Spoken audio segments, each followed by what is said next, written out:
Quand tu veux acheter un bien immobilier ici en Allemagne, il y a 2 semaines d'attente entre le jour où tu reçois l'ébauche du contrat d'achat et le jour où tu fais la signature chez le notaire avec le vendeur.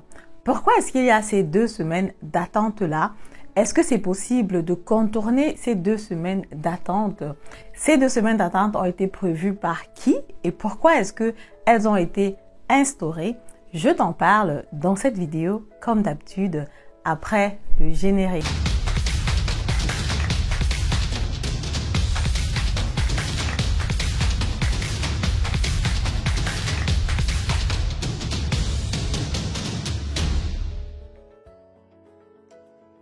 Alors, salut à toi, si tu ne me connais pas encore, si tu es nouveau sur la chaîne, mon nom c'est Madeleine Nitedem. Je suis investisseur immobilier, entrepreneur dans le domaine de l'immobilier. Ce que je fais sur ma chaîne, c'est que je partage les conseils, les astuces, les informations importantes que moi aussi j'aurais aimé savoir avant de commencer à investir dans l'immobilier. Je t'en parle sur cette chaîne YouTube. Donc, tu as comme ça les informations gratuitement dont tu peux en profiter. Tu peux comme ça tout simplement t'abonner à la chaîne, activer la cloche de notification pour ne plus rater le contenu que je partage très souvent sur cette chaîne. Et si tu es déjà prêt, si tu penses que tu remplis les conditions pour acheter un bien immobilier ici en Allemagne, tu peux me contacter pour que je te parle comme ça des projets en cours, des biens immobiliers que je présente pour que les personnes investissent là-dessus. Je vais être plus dans les zones Francfort. Actuellement, je suis par exemple dans un hôtel à Francfort parce que hier, j'ai eu un accompagnement à succès avec un client qui achetait comme ça son deuxième bien immobilier et qui m'a même offert un cadeau, comme vous pouvez regarder. Et ça fait toujours vraiment plaisir parce que là, quand un client achète déjà le deuxième bien immobilier, ça montre qu'il est content. Et quand il vient encore pour la signature avec un cadeau, tu te comprends donc juste que voilà, tu fais du bon boulot, quoi. Et ça me reconforte vraiment parce que c'est bien d'être entrepreneur, c'est bien de servir les gens, mais c'est aussi vraiment bien quand on a comme ça ce feedback-là venant des autres personnes de la communauté. Donc, je dis tout simplement merci à cet investisseur immobilier s'il est en train d'écouter cette vidéo. Donc là, comme je disais, je suis dans un hôtel à Francfort parce que ça va être le coin où je suis plus active. C'est aussi une zone dans laquelle j'ai beaucoup plus investi parce que ici, tu as une forte démographie, tu as une forte croissance du bien immobilier. Il y a le boom, les gens ont envie de vivre à Francfort et les alentours parce qu'on est aussi central. En Allemagne, quittant de Francfort, tu arrives à Berlin, tu arrives à München, donc tu n'es pas excentré, quoi. Donc du coup, Francfort, c'est une zone où les gens vont toujours vouloir vivre. En plus donc, de ce que je propose de l'accompagnement sur l'achat du bien immobilier, si toi tu vois un bien immobilier dans ta zone et que tu veux que je l'analyse, on peut le faire dans le cadre d'une séance de coaching payante. De toutes les façons, la première consultation, vous en avez droit tous, elle est gratuite. Ce sont les petits malins qui prennent souvent la première consultation gratuite et qui veulent revenir encore pour une autre consultation. Là, naturellement, c'est pas possible, mais la première consultation pour tous, elle est vraiment gratuite et tu trouves le lien en barre de commentaires. Ce que je prépare pour vous cette année, c'est déjà la première conférence à Berlin qui aura lieu le 27 avril à la même adresse que l'année dernière. Je te laisse comme ça passer le visuel pour que tu regardes. Je te mets les informations en commentaire pour que tu puisses t'enregistrer. Cette année, je veux faire plus de personnes parce que j'ai envie de toucher plus de personnes à investir dans l'immobilier parce que c'est tout simplement un très bon domaine.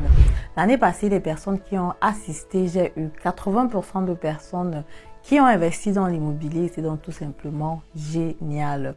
Donc, je vous invite comme ça massivement à me retrouver à Berlin le 27 avril. Séminaire mit Spreebrück, donc on a comme ça la vue sur la mer, sur le Spree à Berlin. On va commencer à 10 heures bien précises. Il y aura des thématiques très importantes qui seront abordées. J'ai pris la peine de faire un questionnaire pour savoir ce que les gens veulent que j'en parle. Donc, ce sont ces thématiques-là que je vais aborder ce jour-là. Voilà, assez de blabla. Excusez-moi pour aujourd'hui, c'était un peu long. Là, on va passer dans la thématique du jour. 2 semaines d'attente entre le jour où tu reçois le contrat d'achat et le jour où tu fais la signature chez le notaire. Pourquoi c'est comme ça? Qui a décidé ça? Est-ce que c'est possible d'en contourner? Je t'en parle tout de suite.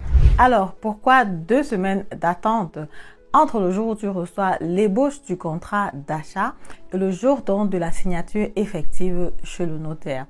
Première raison, c'est parce que l'achat, l'investissement immobilier, c'est un investissement qui va être sérieux. C'est un gros investissement. C'est vrai qu'on parle d'investissement immobilier, on parle de faire l'opération plusieurs fois, d'être millionnaire, mais c'est vraiment la décision qui va être la plus importante de ta vie parce que là, tu vas quand même bouger des capitaux assez importants. Lorsque tu veux par exemple prendre la décision, est-ce que tu achètes un McDo, est-ce que tu achètes une paire de chaussures, est-ce que tu achètes un téléviseur, bon ça va quoi, ça va te coûter 50 euros, 100 euros, 1000 euros, 2000 euros. Mais quand il faut prendre la décision d'investir dans l'immobilier, tu te rends quand même compte que tu es sur les montants de 100 000 euros, de 150 000 euros, d'un demi-million, quoi. Donc, ce sont des montants importants. Et pour bouger ces montants-là, naturellement, il va falloir que tu aies bien réfléchi. Ça doit être une décision que tu prennes en pleine conscience. Donc, directement, pour parler donc de ça dans les détails, ce qui se passe, donc, c'est que l'État dit donc que pour qu'il n'y ait pas de, pour qu'il n'y ait pas de mensonges, ou alors de betrou, comme on dit en Allemagne, ou alors peut-être d'incompréhension, les deux parties vont recevoir comme ça le contrat, l'ébauche du contrat d'achat 2 semaines à l'avance, quoi. Et ces 2 semaines à l'avance, là, ce n'est pas pour blaguer. C'est vraiment pour prendre le contrat, regarder dans les détails, voir si toutes les clauses qui ont été écrites à l'intérieur concorde avec ce que tu t'es entendu avec le vendeur. Bon, c'est vrai qu'il y a aussi beaucoup de passages juridiques à l'intérieur. Il y a des passages que le vendeur, que le notaire est obligé d'inclure dans le contrat d'achat, qui sont standards, que dans tous les contrats d'achat tu vas trouver, parce qu'effectivement, selon les notaires, les contrats d'achat diffèrent. J'ai souvent des notaires qui vont te faire un contrat d'achat de 7 pages. J'ai souvent vu des contrats d'achat de 14 pages, de 23 pages. Et parfois, alors quand il s'agit d'un projet de construction, c'est encore vraiment plus volumineux aussi, parce que l'État encadre donc les clauses et comment est-ce que ça doit être écrit. Donc du coup, au cas par cas, le contrat d'achat peut être volumineux ou moins volumineux. Mais ce qui est sûr, c'est qu'il va falloir que toi, tu prennes ces 2 semaines-là pour te faire conseiller, pour prendre le temps de bien lire le contrat, pour comprendre les clauses qui sont à l'intérieur du contrat d'achat. Donc, du coup, c'est pour ça que la législation dit, OK, 2 semaines, c'est comme ça, angemessen, c'est comme ça normal, c'est comme ça indiqué pour que les deux parties aient le temps de bien regarder. La deuxième raison aussi, c'est que on n'a pas envie que vous arriviez jusqu'à devant chez le notaire avant de ne pas vous entendre, avant de commencer les débats. Parce qu'effectivement, pendant ces 2 semaines-là, s'il y a un truc dans le contrat d'achat qui ne marche pas, vous pouvez déjà vous arranger en amont. Par exemple, s'il y a le prix qui ne marche pas. Par exemple, s'il y a une clause par rapport à la rénovation, par rapport à la passation de biens. Bref, les clauses qui sont écrites dans le contrat d'achat, quoi. S'il y a quelque chose où vous ne vous entendez pas déjà, vous avez les 2 semaines-là pour essayer de vous entendre et demander au notaire de changer si c'est quelque chose que vous voulez vraiment. Donc, généralement, j'ai des clients qui reçoivent le contrat d'achat. Je regarde aussi avec le client les clauses qui sont standards, je lui dis aussi. Et les clauses qui peuvent être changées ou qui peuvent être modifiées ou qui ne sont pas forcément à son avantage, je lui dis, OK, peut-être on peut faire une formulation comme ça. Donc, du coup, juste pour que ce soit fair entre les deux parties, quoi. Et j'ai aussi des clients qui vont prendre, par exemple, une aide juridique par rapport à ça pour se rassurer tout simplement. Ce qui est tout simplement normal parce qu'effectivement, c'est une décision importante que tu vas prendre dans ta vie. Bon, ça vaut la peine si tu as quelqu'un qui peut regarder ou bien qui peut te rassurer ou bien qui peut te dire que tout ce qui est à l'intérieur est OK, tu peux aussi le faire. Après, le notaire aussi est disponible pour ça, quoi. C'est vraiment le rôle du notaire aussi d'expliquer toutes les étapes, ce qu'il a écrit, pourquoi il a écrit, quelles sont les conséquences ou alors les avantages de ce qui a été écrit. Donc, ce sont des questions que tu peux poser à l'avance au notaire. Le notaire reçoit 1,5%, 2% du prix d'achat. Ce n'est pas pour rien, quoi. Donc, c'est vrai que le jour que vous faites la signature, il va lire le contrat du début jusqu'à la fin. Mais même avant, dès qu'il t'envoie le contrat, tu peux aussi lui poser les questions. Tu peux l'appeler pour lui poser les questions. Tu peux poser les questions sur place. Tu peux poser les questions par mail. Donc, c'est vraiment ouvert et c'est transparent. Pendant ces 2 semaines-là, s'il y a n'importe quoi à arranger, vous avez le temps d'arranger avant de vous retrouver chez le notaire. Le troisième point, ce sont les méthodes donc comme ça de contournement. Est-ce que c'est pour tout vraiment les contrats qu'il faut attendre les 2 semaines ou alors est-ce que c'est possible aussi de faire un contrat d'achat sans passer par les 2 semaines? Oui, c'est bien possible. Ça, c'est vraiment quand il s'agit d'un achat entre les personnes privées.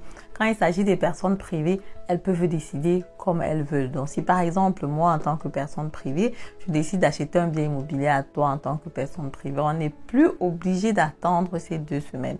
Ces 2 semaines vont venir vraiment seulement quand on a par exemple 2 personnes. Parmi les 2 personnes, il y a une entreprise. Par exemple, il y a une personne qui n'est plus une personne privée qui est en train de vendre des biens immobiliers. Là, on est obligé de s'entendre par rapport aux 2 semaines.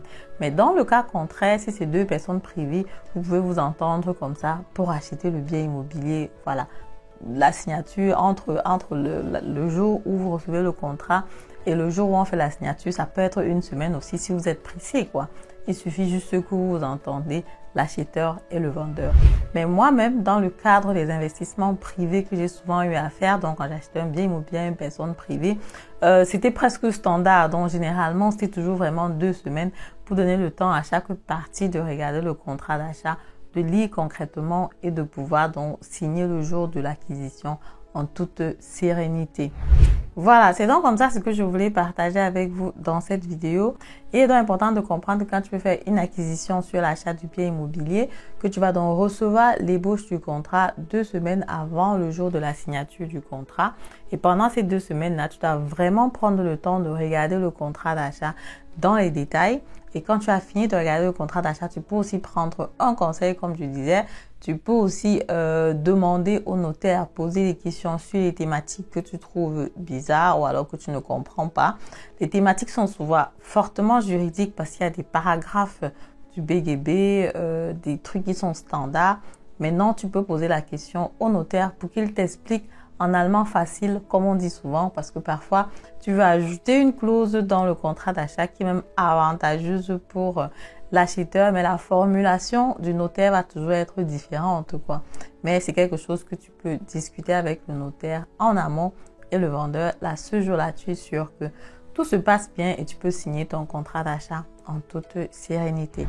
Voilà, c'est donc ce que je voulais partager avec vous dans cette vidéo. Si la vidéo vous a plu, comme d'habitude, je vous invite comme ça à me mettre un pouce en haut, commenter la vidéo, partager massivement la vidéo et on se dit à très bientôt pour la prochaine vidéo. Au revoir.